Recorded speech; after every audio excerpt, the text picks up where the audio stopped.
దేశాన్ని ఎందుకు విభజించారు? పాకిస్తాన్ని ఏ ప్రతిపాదికన విభజించారు? ఇప్పుడు తెలంగాణ అంటే ఆంధ్ర నుంచి వెనుకబాటు దాంతో విభజించడం, అంతేనా కాదా? దేశాన్ని ఎందుకు విభజించడం? మత ప్రాతిపాదికన విభజించడం. ఎందుకంటే హిందూ ముస్లిమ్స్ కలిసి ఉంటట్లేము, గొడవలు అవుతున్నాయని అప్పుడున్న ఒక అనుకుందాం, అప్పుడున్న సినారే, అప్పుడు హిస్టారికల్ బయోగ్రఫీ. అవును, వాస్తవంగా కూడా వాళ్ళు అదే చెప్పారు. అంటే మత ప్రాతిపాదికన మరి హిందూ దేశం ఎందుకు వేయలేదు? అది ఎట్లన్నా ముస్లిం దేశం. మళ్ళీ గాంధీ కూడా మాకు జాతిపిత ఎందుకు అవుతాడు? మాకు చోళులు ఉన్నారు, పాండ్యన్లు ఉన్నారు, మౌర్యులు ఉన్నారు, గుప్తులు ఉన్నారు, మెజారిటీ ముస్లింలు పాకిస్తాన్ కు తరలి వెళ్ళినా కూడా ఇక్కడ ఇంకా చాలా మంది ముస్లింలు, సిక్కులు, జైనులు, బౌద్ధులు చాలా మంది దేశంలో ఉన్నారు. కాబట్టి పాకిస్తాన్ ఏ ప్రతిపాదకన విడిపోయింది చెప్పండి రా ఒక్కడన్నా ఈ దేశంలో? ఏ ప్రతిపాదకన విడిపోయింది పాకిస్తాన్? మత ప్రాతిపదిక ఎందుకు? ఇంకా అది పాకిస్తాన్ ఇస్లామిక్ కంట్రీ అంటే ఇది హిందూ దేశం ఎందుకు కాలేదు? సెక్యులర్ కంట్రీ ఉండాలనుకుంటే విభజన ఎందుకు? అందరం కలిసి ఉంటుండే కదా. నీకు విడగొట్టాలన్నప్పుడు ఇంకతం అంటే ఇక్కడ ఉన్న మిగిలిన ముస్లింస్ కూడా అక్కడికి తరలించాల్సిందే అనేదా? దేశం విభజన ఏదంటున్నాం మేము. అట్లా అంటున్నప్పుడు అదే అంబేద్కర్ గారు సుక్తే ఫైనల్. అంబేద్కర్ చెప్పిందే వేదం. అంబేద్కర్ గారు ఈ ప్రపంచ మేధావి, ఇండియన్ మేధావి కాదాయన. ఆయన ఎన్ని చెప్పినా నిజమవుతున్నాయి. ఇప్పుడు నేనేమంటున్నాను మురళీకృష్ణ, ఎప్పుడైతే మత ప్రాతిపదికన విభజించినప్పుడు హిందూ దేశం చేయండి, హిందూ పర్సనల్లో పెట్టు, హిందూ చట్టాలు పెట్టు. మళ్ళా నువ్వు దేశాన్ని ఇచ్చేస్తావు, మళ్ళీ ఇక్కడ ముస్లిం పర్సనల్ బోర్డు పెడతావు, వక్ఫ్ బోర్డు పెడతావు, అడుగడుగున హిందువులను అవమానిస్తావు. ఈ దేశంలో మెజార్టీ ప్రజలను దిశ కాంగ్రెస్. ఇది నేను అడిగేది. ఒకవేళ 1975లో మళ్ళీ ఎక్కడుంది? 1975 వరకు సెక్యులరే లేదు, రాజ్యాంగంలో లేదు, సొప్పించిండ్రు కమ్యూనిస్ట్ పార్టీ ద్వారా. ఇందిరాగాంధీ గారు స్వార్థ ప్రయోజనాల గురించి, స్వార్థం. అహ్మదాబాద్ కోర్టు సస్పెండ్ చేస్తే ఆమె ఎమర్జెన్సీ పెట్టింది. వాళ్ళ ఇంట్లో చచ్చిర్రా స్వాతంత్రం గురించి. భగత్ సింగ్ ఉరితాడు ముద్దాడిళ్ళు, ఎందరో కోట్లాది మంది వీరులు త్యాగాలు చేసిండు దేశం గురించి. నేను విడిపోతే దిగిపోను. First Ahmedabad court, Allahabad court ఇచ్చిన జడ్జిమెంట్, నువ్వు మిస్టేక్స్ చేసినావు, రిజైన్ చేయ కథ వెళ్ళిపో. నీ ఒక్క దాని గురించి, మీ ఒక్క కుటుంబం గురించి భారతదేశాన్ని 2 సంవత్సరాలు లక్షలాది మంది చెరసాల చరిత్ర చదువు, జయప్రకాష్ నారాయణ కావచ్చు, ఇప్పుడున్న నాయకులు కావచ్చు. కానీ మీరు ఈ విధంగా చెప్తున్నారు, రాజ్యాంగము డాక్టర్ బాబాసాహెబ్ అంబేద్కర్ స్ఫూర్తిగా తీసుకొని ఆయన రచించిన రాజ్యాంగాన్ని అమలు చేయాలని లేదా పేద ప్రజలకు మేలు చేయాలనేసి మీరు మాట్లాడుతున్నారు. కానీ ఈ దేశంలో ఒక బలమైన చర్చ జరుగుతూ ఉంది. రాజ్యాంగాన్ని ఖూనీ చేసేది, రాజ్యాంగాన్ని నాశనం చేసేది, లేదా రాజ్యాంగం ఈ దేశంలో ఉండకూడదు అని బలమైన ప్రయత్నాలు చేస్తూ అనేక చట్టాలని సవరణ చేస్తూ ఈ దేశంలోని బలహీన వర్గాలకు హక్కులను కాలరాస్తున్నది ప్రధానంగా బీజేపీ అని. ఒకటి చెప్పండి, ఒకటనే చెప్పండి, మీరు చెప్పండి ఒకటన్నా. మేమేం చేసినాం? ఇదే బాబాసాహెబ్ అంబేద్కర్ రాసిన రాజ్యాంగ ఫండమెంటల్స్ విరుద్ధంగా ఏది ఒక్కటి చెప్పండి, ఒకటి చెప్పండి. భారతరత్న మేము వచ్చినాం, వాళ్ళు బతుకుండగా భారతరత్న ఇప్పించుకోరా? నెహ్రూ, ఇందిరా, అది ఇంకా కర్మ. ఈ దేశం ప్రపంచమే నవ్వుతుంది. నెహ్రూ గారు బతుకుండగా ఆయన దాన్ని ఇప్పించుకున్నారు భారతరత్న, ఇందిరాగాంధీ బతుకుండగానే ఆమె భారతరత్న ఇప్పించుకున్నారు. మేము రాగానే మాది ఏదైతే సపోర్టింగ్ గవర్నమెంట్ ఉందో ఫస్ట్ భారతదేశంలో గుర్తింపు తెచ్చింది మేమే. అంబేద్కర్ గారికి 1990లో మాకు ఏది సపోర్టింగ్ బీపీసింగ్ గవర్నమెంట్ ఉందో మేము పట్టుబట్టి భారతరత్న ఇప్పించినాం. పట్టుబట్టి భారత పార్లమెంట్లో అంబేద్కర్ గారు నిజమైన ఆశయాల మీద నడుస్తున్నది. మేము చెప్పినాం, అంబేద్కర్ గారు చెప్పింది. ఇక్కడ ఉన్న ముస్లిమ్స్కు దేశం అంటే సెకండ్ ప్రయారిటీ, ఫస్ట్ మతమే ప్రయారిటీ అంటే అంబేద్కర్ గారు చెప్పింది నిజమవుతున్నది. కానీ ఈ దేశంలో మరీ ముఖ్యంగా ఉత్తరప్రదేశ్ లేదా నార్త్ రాష్ట్రాలలో ఇప్పటికీ కూడా దళితుల మీద దాడులు, అఘాయిత్యాలు, అరాచకాలు ఇవన్నీ జరుగుతున్నా కూడా నిమ్మకు నీరెత్తనట్టు, చూసి చూడనట్టు అక్కడి ప్రభుత్వాలు, మరీ ముఖ్యంగా బీజేపీ రాష్ట్ర ప్రభుత్వాలు చూడట్లేదా? ఒకవేళ మీ పూర్వీకులు ఎవరన్నా ఉంటే ఒక నిజ నిర్ధారణ కమిటీ వెళ్ళండి. 65 ఏళ్ళ కాంగ్రెస్ పాలనలో అక్కడగా తెలంగాణ కూడా వెళ్ళండి. తెలంగాణలో కూడా మండలం పల్లె కూడా తిరగండి. ఈ కాంగ్రెస్ పరిపాలనలో దొరలు, కాంగ్రెస్ మంత్రులు ఉన్నప్పుడు పరిపాలించినప్పుడు ఇక్కడ ఉన్న గ్రామీణ ప్రాంతాల్లో ఎట్లుండే కులపిచ్చి, దౌర్జన్యాలు, దాష్టికాలు. ఈ రోజు విశాల భారతంలో ఆ సంఘటన నిబద్ధంగా ఖండిస్తున్నాం. ఎందుకంటే అక్కడక్కడ ఇట్లాంటి విధవ పనిచేసే విధవాలు ఉన్నారు కాబట్టి. నిన్నగాక మొన్న ఒక బీజేపీకి సంబంధించిన నేత నడి రోడ్డు పైన అదే 146 కోట్ల ఒక అమ్మాయిని, మళ్ళీ నీకు అదే చెప్తా, 146 కోట్ల మంది ఉన్న భారతదేశంలో రోజుకు 82,000 మంది పుడుతున్నారు. రోజుకు.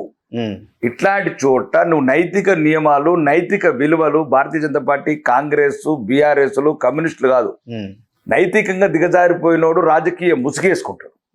కాబట్టి ఈ దేశాన్ని ఈరోజు ఒక విలువల వైపు, ఒక అభివృద్ధి వైపు, ప్రపంచంలోనే భారత్ అంటే ఒక 4వ ప్రబల శక్తిగా సైన్యాన్ని దృఢంగా చేసి, సైనిక శక్తిని పకడ్బందీగా తయారు చేసి, ఈ దేశంలో తీవ్రవాదాన్ని వీలంత మట్టుకు ఒక్కటి కూడా ఎప్పుడు కూడా మొత్తం కంట్రోల్ కాదు, అయిపోయింది.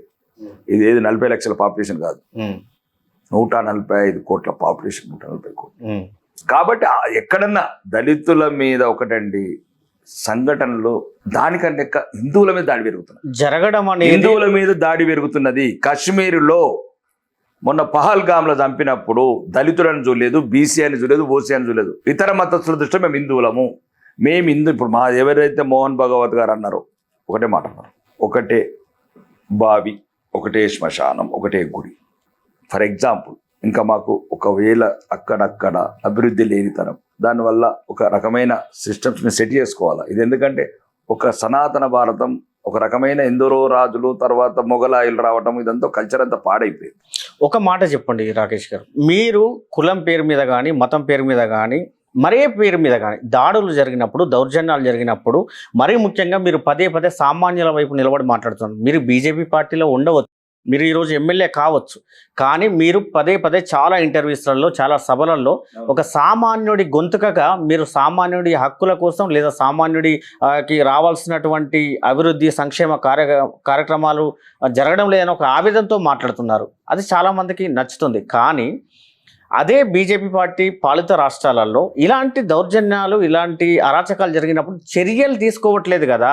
ఆ తీసుకున్నప్పుడు ఎలా నమ్మేది మిమ్మల్ని? నేను అదే అంటున్నాను, 21 రాష్ట్రాల అధికారం ఉన్నాం, మాక్సిమం అదే చెప్తున్నాను. మళ్ళీ మీకు అదే నిజ నిర్ధారణ కమిటీ అయింది. 65 ఏళ్ళ కాంగ్రెస్ పరిపాలన దళిత వాళ్ళు చేసిండ్రు, వాళ్ళు 100% చేస్తే అది 1% తీసుకొచ్చారు. తీవ్రమైన చర్యలు, అవసరమైతే బుల్లెట్లు తీస్తున్నాం యూపీలో, అవి కూడా చూడండి మీరు న్యూస్. యోగి గారి పరిపాలన చూడండి. కానీ నేను ఏమంటున్నామంటే ప్రతి ఎక్కడో ఒక చోట ఈ సంఘటనల్ని ఖండించదగ్గాల్సిందే.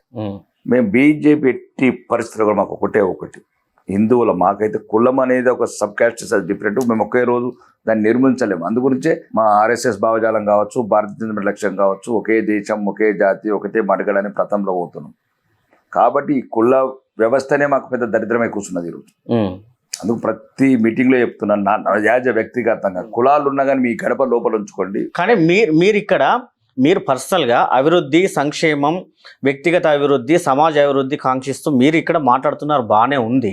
కానీ ఇదే బీజేపీ పార్టీ కానీ, బీజేపీ నేతలు కానీ చాలా మంది హిందూ మతాన్ని అడ్డం పెట్టుకొని ఓటు బ్యాంకు రాజకీయాలు చేస్తూ, హిందువులంతా ఒక దగ్గర పోలరైజేషన్ చేస్తూ పర్మనెంట్గా అధికారంలో ఉండడానికి ప్రయత్నం చేస్తున్నారు తప్పితే, వాస్తవంగా అదే హిందువులలో ఉన్నటువంటి చాలామంది పేదల గురించి, వాళ్ళ అభివృద్ధి గురించి, విద్య గురించి, వైద్యం గురించి ఎక్కడ బలంగా కృషి చేస్తున్నట్టు ఎక్కడ కనిపిస్తుంది? రైట్, ఇది నీకు మంచిగా చెప్పాలా, బాగా మంచిగా, ఎందుకంటే దీని ద్వారా మంచి సందేశం పోవాలా. ఇప్పుడు ఫస్ట్ ఒకటి మీకు తెలుసుకోవాల్సిందే, ప్రపంచంలో రికార్డు ఇప్పుడు నరేంద్ర మోడీ గారు వచ్చిన తర్వాత 2014 నుంచి ఇప్పటి వరకు 25 కోట్ల మంది పేదవారిని బిలో పావర్టీ తీసుకొచ్చింది, ప్రపంచ రికార్డు. ఇంకా 80 కోట్ల మంది రేషన్ కార్డ్స్ తో బియ్యం తీసుకుంటున్నారండి. 83 కోట్లు. ఇప్పుడు అది ఎందుకంటే 83 కోట్లు పేదవాళ్ళు కాదు, సిస్టమేటిక్. ఇప్పుడు తెలంగాణ ఉంది, మీకు ఉదాహరణ చెప్తున్నాను. 1,10,00,000 మంది కుటుంబాలు ఉంటే 1,00,00,000 రేషన్ కార్డులు ఉన్నాయి. ప్రభుత్వాల తప్పిదం అది. ఇప్పుడు ఎవడో చేసిన పాపం మేము కడగాలంటే కుదరదు కదా, మొత్తం కడుగుతూ వస్తున్నాం. ఇప్పుడు ఉదాహరణకు తెలంగాణ ఉదాహరణ చెప్తున్నా మీకు. తెలంగాణలో 1,12,00,000 మంది కుటుంబాలు ఉన్నాయి, 1,20,00,000 కార్డ్స్ ఇచ్చేసి 20,00,000 ఇస్తామంటున్నారు. దీనికి కాంగ్రెస్ ప్రభుత్వాలు, కాంగ్రెస్ పార్టీ ప్రధాన కారణం. మరీ ముఖ్యంగా ఇంకా హిందువులు అన్నారు చూడు, బరాబర్ మేము హిందువుల వైపు ఉంటాం, అందరి వైపు ఉంటాం, హిందువుల వైపు ప్రత్యేకంగా ఉంటాం. 22 పార్టీలు దేశంలో హిందువులను పట్టించుకోవట్లేదు. అదే నేను అడుగుతున్నాను, హిందువుల వైపు ఉండడం అంటే ఏంటి వాళ్ళ అర్థం? హిందువుల వైపు ఉండడం అంటే హిందువుల మీద జరిగే దాడులు. కాశ్మీర్ పండితులని తమ సొంత దేశం నుంచి అనాథలుగా చేసి, లక్షలాది మందిని చంపి, ఆడబిడ్డలను అత్యాచారాలు చేసి, అవసరమైతే రంపాల మీద కోసి అవయవాలని తరిమిన కాశ్మీర్ లాంటి ఘటనలు హిందువుల మాట్లాడేవారు లేరు. వెస్ట్ బెంగాల్లో చిన్న చిన్న పిల్లని 14 ఏళ్ళ బిడ్డని 20,000 మంది తల్లిదండ్రులు కూడా మానభంగాలు చేసి అలా మాట్లాడేవాళ్ళు లేదు. ఓల్డ్ సిటీ ఎక్కడనో కాదు, అది ఆల్రెడీ అఫీషియల్ రికార్డ్ పోయి డీజీపీ ఆఫీస్ దగ్గరికి వెళ్ళండి. 1990 డిసెంబర్లో 155 మందిని ఓల్డ్ సిటీలో హిందువులని, అందులో 2 ఏళ్ల పాప, 6 నెలల కడుపులో కూడా కత్తులు కూర్చారు కొడుకులు. ఇది చరిత్ర. ఎవరు ఉంటారు? మాకు ఉన్నదే ఒక్క దేశం, మా వల్ల మేము కాపాడుకోవద్దా? 100% అంటే 20%, 15% ఉన్న వాళ్ళకు 22 పార్టీ ఉంటే మేము 85% ఒక పార్టీ ఉండద్దా? అంటే మన ఇప్పుడు 65 ఏళ్ళు ఉన్న ఈ కాంగ్రెస్ ప్రభుత్వము రాముని డేరాలలో ఉంచింది. రాముని డేరాలలో ఉంచుతారా? 85% ఉన్నాం మేము హిందువులము. సుప్రీంకోర్టు న్యాయస్థానము ఒక న్యాయమైన ధర్మమైన తీర్పు ఇచ్చి ఇక్కడ మెజారిటీ ప్రజల ఒక నమ్మకాలు కావచ్చు, అస్తిత్వం కావచ్చు. ఎవడు బాబరగండి? ఆడు ఎక్కడోడు, ఎక్కడ పుట్టిండు, ఎవడు వాడు అసలు? అది ఒక నిమిషం వినండి. నేనేమంటున్నానంటే ఒక రామ జన్మభూమి 500-1200 సంవత్సరాలు నడిచామండి. ప్రపంచంలో మెజారిటీ ప్రజలు ఉన్న వాళ్ళు ఎవ్వరు కూడా తమ దేవుడి గురించి ఇంత వార్తించలేదు.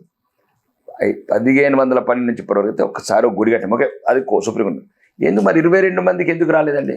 కనీసం వచ్చి ఒక్కరు కూడా ఒక దర్శనం ఎందుకు చేసుకోలేదండి? హిందువులు అంటే అంత ద్వేషమా? అజ్మీర్ దర్గాల మీద దుప్పట్లు కప్పేటోళ్ళు 85%. కుంభమేళలో ముక్తి ఏం పాపాలు పోతాయండి వీళ్ళకు? మా నమ్మకాలండి అవి. ఇప్పుడు ఒక మతానికి నమ్మకం ఉంటుంది, ముస్లింలకు నమ్మకం ఉంటుంది, క్రిస్టియన్స్కి నమ్మకం ఉంటుంది. మా దేశం ఒక దేశము, హిందూ మతము, సనాతన ధర్మము. మరి లేవు నదులు, ఫాతిమా నది, మరియమ్మ నది లేవు ఈ దేశంలో? ఎందుకు లేవు? పెడుతున్నారు కదా ఇప్పుడు. నిన్న మొన్న కర్ణాటకలో పెట్టారు కదా 132 కోట్లేమో ఉర్దూ ప్రమోషన్స్కు, కన్నడకేమో 32 కోట్లు. ఇది కాంగ్రెస్ ద్వంద్వ నీతి. చెప్పు కదా, దేశంలో బ్రహ్మపుత్ర నది ఉన్నది, కృష్ణ నది ఉన్నది, గోదావరి నది ఉన్నది, పెన్నా ఉన్నది, గంగా ఉంది. లేవెందుకు? అబ్రాహ్మ నది ఎందుకు లేదు? మహమ్మద్ నది ఎందుకు లేదు? చెప్పండి. అరువచ్చిన జాతులు. ఈ దేశం అందరిది ఒకటే, అందరం హిందువులమే. ఓకే, కాలక్రమేణా అక్రమణకు గురైనం, దౌర్జన్యాలకు గురైనం. మా సోదరులు, మా పూర్వీకులు అప్పుడున్న పరిస్థితులలో బలవంతంగా మతం మారారు. కానీ మారిన రక్తమైతే ఒకటే. మీరు రక్తం ఒకటే అని మీరు అంటున్నారు. సరే, మతం పైన దాడులు జరిగినప్పుడు, గుళ్ళ పైన దాడులు జరిగినప్పుడు, హిందువుల పైన, హిందూ పేరు మీద దాడులు జరిగినప్పుడు మీరు తీవ్రంగా వ్యతిరేకించవచ్చు, మీ పార్టీగా మీరు వ్యతిరేకించవచ్చు, పోరాటం చేయొచ్చు. ప్రభుత్వంలో ఉంది కాబట్టి చర్యలు కూడా తీసుకోవచ్చు. ఆ హక్కు మీకున్నది, అధికారం మీకున్నది. కానీ ఈ దేశంలో అత్యధిక మెజారిటీ కలిగిన హిందువులకు నేటికి కూడు, గూడు, గుడ్డ, విద్య, వైద్యం సరైన రీతిలో లేదు. ఇంకా కటిక దరిద్రం వెంటాడుతూ ఉన్నది. దానిపైన దృష్టి పెట్టకుండా కేవలం మతం, దేవుడు అనే దానిపైనే మీరు మీ యొక్క విధానాలు అవలంబిస్తే ఈ దేశంలో ఈ దరిద్రం, పేదరికం, ఈ నిరక్షరాస్యత, ఈ విద్యా వైద్యం ఎప్పుడు అందాలి? రైట్. మీరు దృష్టి పెట్టాల్సింది దానిపైన కదా. 65 ఏళ్ల కాంగ్రెస్ పరిపాలన, 11 ఏళ్ల బీజేపీ పరిపాలన.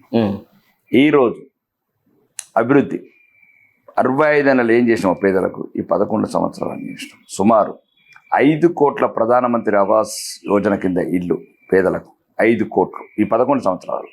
13 కోట్ల శౌచాలయాలు, 52 కోట్ల జన్ధన్ ఖాతాలు, 20 లక్షల కోట్ల ముద్రా లోన్స్. రెండోది ఒక ఈ ఎయిమ్స్ కానీ, ఎడ్యుకేషన్స్ కానీ, లేకపోతే ప్రధానమంత్రి ఉజ్వల యోజన కానీ, ఎవ్రీథింగ్, ఉజ్వల గ్యాస్ కనెక్షన్ కానీ మొత్తం పేదవాడికే ఫ్రేమ్ చేశాం. భారతదేశంలో 65 సంవత్సరాల అభివృద్ధి ఒకవైపు, 11 సంవత్సరాల అభివృద్ధి ఒకవైపు. మీరు ఈ సోషల్ మీడియానో లేకపోతే ఈ కాంగ్రెస్ నాయకులు, మిగతా ప్రతిపక్ష పార్టీలు అడుగుతారు. ఈరోజు నిజంగా పేదలకు ప్రధానమంత్రి కిసాన్ యోజన కావచ్చు, నిజమైన రైతులకు ఇస్తున్నాం. రైతులకు కావాల్సింది గుట్టలు పుట్టలు ఉన్నోడికి ఇస్తలేము మేము. పంట పండించడానికి యూరియా ఇస్తున్నాం, గిట్టుబాటు ధరలు ఇస్తున్నాం, ఎఫ్సిఐ ద్వారా లక్షలాది టన్నుల ఆహార ధాన్యాలు సేకరిస్తున్నాం. ఈరోజు దేశంలో మళ్ళీ ఇదొక వైపు, పేదరికం ఒకవైపు, పేదలకు ఒకవైపు. రెండోది ఈరోజు గ్రామీణ ప్రాంతాల్లో చూడండి, అంగన్వాడీ మాదే, గ్రామ పంచాయతీ మాదే, శ్మశాన వైకుంఠధామం మాదే, స్ట్రీట్ లైట్స్ మాయే, ప్రకృతి వనాలు. పర్సెంటేజ్ ఎంత? Percentage government schemes, government of India schemes. అవి ప్రధానమంత్రి నరేంద్ర మోడీ వచ్చిన తర్వాత స్కీమ్స్, వాజ్పేయి గారు పెట్టినప్పుడు గ్రామీణ సడక్ యోజన, ఇవన్నీ ఏదైతే ఉన్నాయో ఇవన్నీ కేంద్ర ప్రభుత్వం. రాష్ట్ర ప్రభుత్వం జీతాలు ఇవ్వలేని పరిస్థితికి వెళ్ళిపోయినాయని అప్పులు చేసి. మీరు వెళ్ళండి, ఏ గ్రామం కన్నా వెళ్ళండి, ఒకవేళ గ్రామ పంచాయతీ కావచ్చు, ఎన్ఆర్జీఎస్ నిధులు, మీరు ఎవరినైనా అడగండి, గ్రామాలకు వెళ్ళండి, ఎన్ఆర్జీఎస్ నిధులు ఎవరిస్తారు? కేంద్ర ప్రభుత్వం. జాతీయ ఉపాధి పథకం కేంద్ర ప్రభుత్వం. పేదలకు ప్రధానమంత్రి ఆవాస్ యోజన కింద ఇల్లు కేంద్ర ప్రభుత్వం. వైకుంఠ ధామాలు కేంద్ర ప్రభుత్వం. చివరికి స్ట్రీట్ లైట్లు కేంద్ర ప్రభుత్వం. ఈరోజు తెలంగాణలో ఏదైనా ప్రభుత్వంలో ఏదైనా అభివృద్ధి జరుగుతుంది, గ్రామీణ ప్రాంతాల్లో సాలరీస్ అన్న దొరుకుతున్నాయి అంటే అది కేంద్ర ప్రభుత్వం వల్ల. ఒకవైపు ఇది మధ్యతరగతి, ఈరోజు మధ్యతరగతి ఒక రకమైన అంటే ఒక ఆధునిక భారత్కి వెళ్ళింది, వికసిత భారత్.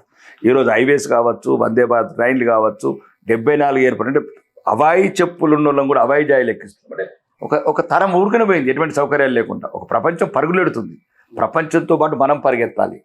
కాదు గబ్బు పట్టిన టాయిలెట్లల్లా, ట్రైన్లల్లా ఎన్నొద్దులు ప్రయాణం చేస్తారు. బస్ స్టాండ్ చూడండి ఎట్లా చేస్తున్నారు, రైల్వే స్టేషన్ చూడండి. నిన్న మొన్న కరీంనగర్ కావచ్చు, బేగంపేట కావచ్చు.